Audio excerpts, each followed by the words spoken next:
400 men and their families have joined David as an exile, and he becomes their leader, which means he is responsible for caring for them.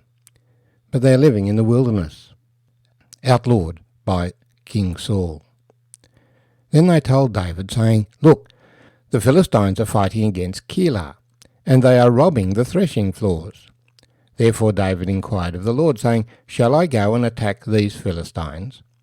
And the Lord said to David, "Go and attack the Philistines and save Keilah." But David's men said to him, "Look, we are afraid here in Judah. How much more then if we go to Keilah against the armies of the Philistines?" Then David inquired of the Lord once again, and the Lord answered him and said, "Arise, go down to Keilah, for I will deliver the Philistines into your hand." And David and his men went to Keilah and fought with the Philistines, struck them with a mighty blow, and took away their livestock. So David saved the inhabitants of Keilah. Now it happened when Abiathar the son of Abimelech fled to David at Keilah, that he went down with an ephod in his hand. And Saul was told that David had gone to Keilah. So Saul said, "God has delivered him into my hand, for he has shut himself in by entering a town that has gates and bars." Then Saul called all the people together for war, to go down to Keilah to besiege David and his men. When David knew that Saul plotted evil against him, he said to Abiathar the priest, "Bring the ephod here." Then David said, "O Lord God of Israel, your servant has certainly heard that Saul seeks to come to Keilah to destroy the city for my sake. Will the men of Keilah deliver me into his hand? Will Saul come down, as your servant has heard? O Lord God of Israel, I pray, tell your servant." And the Lord said, "He will come down." And David said, "Will the men of Keilah deliver me and my men into the hand of Saul?" And the Lord said, "They will deliver you." So David and his men, about 600, arose and departed from Keilah, and went wherever they could go. Then it was told Saul that David had escaped from Keilah, so he halted the expedition. And David stayed in strongholds in the wilderness, and remained in the mountains in the wilderness of Ziph. Saul sought him every day, but God did not deliver him into his hand. So David saw that Saul had come out to seek his life. And David was in the wilderness of Ziph in a forest. Then Jonathan, Saul's son, arose and went to David in the woods, and strengthened his hand in God. And he said to him, "Do not fear, for the hand of Saul my father shall not find you. You shall be king over Israel, and I shall be next to you. Even my father knows that." So the two of them made a covenant before the Lord, and David stayed in the woods, and Jonathan went to his own house. Then the Ziphites came up to Saul at Gibeah, saying, "Is David not hiding with us in strongholds in the woods, in the hill of Hachilah, which is on the south of Jeshimon? Now therefore, O king, come down according to all the desire of your soul to come down, and our part shall be to deliver him into the king's hand." And Saul said, "Blessed are you of the Lord, for you have compassion on me. Please go and find out for sure, and see the place where his hideout is, and who has seen him there, for I am told he is very crafty. See therefore, and take knowledge of all the lurking places where he hides, and come back to me with certainty, and I will go with you. And it shall be, if he is in the land, that I will search for him throughout all the clans of Judah." So they arose and went to Ziph before Saul. But David and his men were in the wilderness of Maon, in the plain on the south of Jeshimon. When Saul and his men went to seek him, they told David. Therefore he went up to the rock and stayed in the wilderness of Maon. And when Saul heard that, he pursued David in the wilderness of Maon. Then Saul went on one side of the mountain, and David and his men on the other side of the mountain. So David made haste to get away from Saul, for Saul and his men were encircling David and his men to take them. But a messenger came to Saul, saying, "Hurry and come, for the Philistines have invaded the land." Therefore Saul returned from pursuing David, and went against the Philistines. So they called the place the Rock of Escape. Then David went up from there and dwelt in strongholds at En-gedi.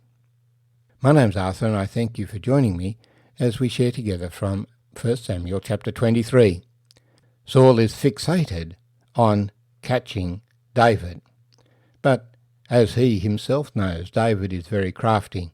He is staying in the wilderness. He will not be easy to catch. He knows the territory where he is staying. He moves around in it, and whichever way Saul's army comes, David can flee another. Even though Saul will have many more people with him, David, with his smaller group, can move more quickly.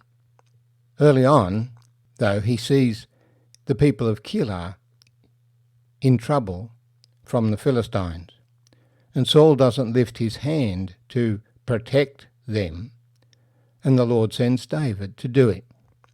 And so David fights against the Philistines, though the men he now has with him are not the trained soldiers he had when he was a captain in Saul's army.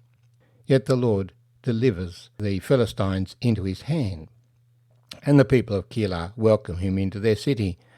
And so David and his people have some food for a while. But Saul hears he's there. He is trapped in the city, and so he sets off to capture David in Keilah. And David inquires of the Lord, because Abiathar has the ephod, and he can seek the mind of the Lord for David. And the advice from the Lord is, the men of Keilah, they're happy that you saved them, but they're not going to save you. So David flees. Similarly, when he's hiding among the Ziphites in their territory, they see an opportunity to curry favour with Saul, and so they report to Saul that David is there, and they research the situation so they know exactly where David is moving. And Saul comes with their support to capture David. And this time it is really close. They're only a ridge apart from each other. David seeking to flee, Saul's men seeking to encircle him. But suddenly the Philistines attack in another part of the land, and Saul realizes that he must go and defend his property. So he must go and fight the Philistines. And so David escapes. But we wonder, how many times can this kind of thing happen? Nevertheless, the encouraging thing in this chapter is the visit of Jonathan. While Saul couldn't find David, Jonathan, Saul's son, could easily find him. And he comes to him, and they renew the covenant that they had made, the commitment to each other. And as Jonathan sees things, David will be the new king, and Jonathan will be a prince subject to David. Jonathan has no problem with that.